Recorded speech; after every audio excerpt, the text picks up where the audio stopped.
California Governor Gavin Newsom survived his recall election this week, and by a wide margin. About 60% of voters who cast a ballot voted to keep him in office. But a big part of this story is what happened on the bottom half of the ballot. The only real contender to replace Newsom was Larry Elder, a well-known radio and television host who also has a show on this network. Elder came as an outsider and picked up some unlikely support, including from a top Democrat who actually campaigned for Elder. We're joined now by the former Democrat California Senate Majority Leader, Gloria Romero. Gloria, welcome. Thank you.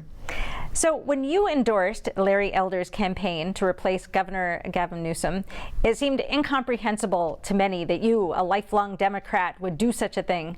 You told the LA Times that had there been a viable Democrat on the ballot, you would have supported them, but the party didn't choose to do that.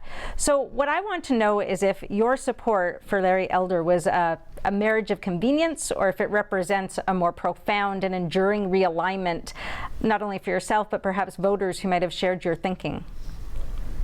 Thank you for the question. It actually might be a combination of the two. I do see a realignment. I see many Democrats, independents as well, who not only signed the petition, as did I, before I even know who any of the candidates might be, but then also came out in support. And of these, Larry Elder actually rose to the top of the list.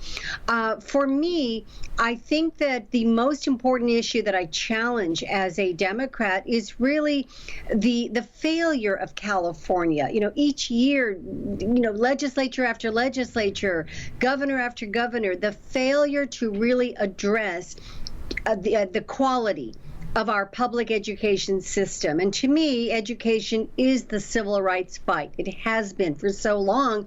And yet we find ourselves, even before the pandemic, with very, very poor educational outcomes for mostly minority children. And yet it's just as though, the funding continues, the schools continue to function, and there's no addressing of that. So for me, it was very much on a particular topic. But I also gravitated to Larry Elder on his willingness to challenge the Democratic elite on rules for thee, but not for me, the whole French Laundry episode. The governor shutting down our public schools, but sending his own children to private schools. So there's a lot of hypocrisy there. I think many Democrats are disaffected. Many are unwilling to go ahead and cross a line and say, I'm going to vote for somebody who doesn't have a D. But quite frankly, I think one of the strongest heroines has actually emerged this week, Nicki Minaj, when she actually challenged the elite, saying, hey, basically don't shove those marbles up your body parts, quite frankly, if they tell you what to do. So do you think the barrier is that letter R, or what is it that is making voters not make the connection between undesirable policy outcomes and who they're voting in your mind? I mean, it's really not that hard to figure out, I think. You start with the fact that this is it's a one-party state. So overwhelmingly, right from the get-go, and I knew it as well, so my statement of endorsement is really, I think, it's a call that we need reform. It's a long haul. You have to overcome the overwhelming numbers of Democrats compared to Republicans or other parties. Then you start adding to it that basically money talks, politicians walk. You had upwards of about $100 million to support status quo, to shelve basically any opposition. Money can buy elections. Then you start adding to that as well, too, that the whole system is wired for particular outcomes. I mean, there are rules in which when the election was going to be held, there were efforts to try to eliminate opposition. The Secretary of State even tried to keep Larry Elder off the ballot, and he had to go to court. So you have to put all of that together. But then I think as well, too, something that in a democracy, and I don't care if we're Republican, Democrat, Independent, I believe in a free press. To me, what was so, I think, insidious through all of this was the collusion of the mainstream media, led by the LA Times, in essentially promoting bigotry, racism, the treatment of a black candidate for governor of the state of California. The playbook then that was entered into between the Democratic Party and the media elites was essentially creating a boogeyman. The orange guy isn't around, and it used to be, orange is the new black. Well, what the LA Times did, and much of the media ran with it, is now black is the new orange by calling a black candidate the black face of white supremacy and running with that column after column, week after week. This was full-blown racism.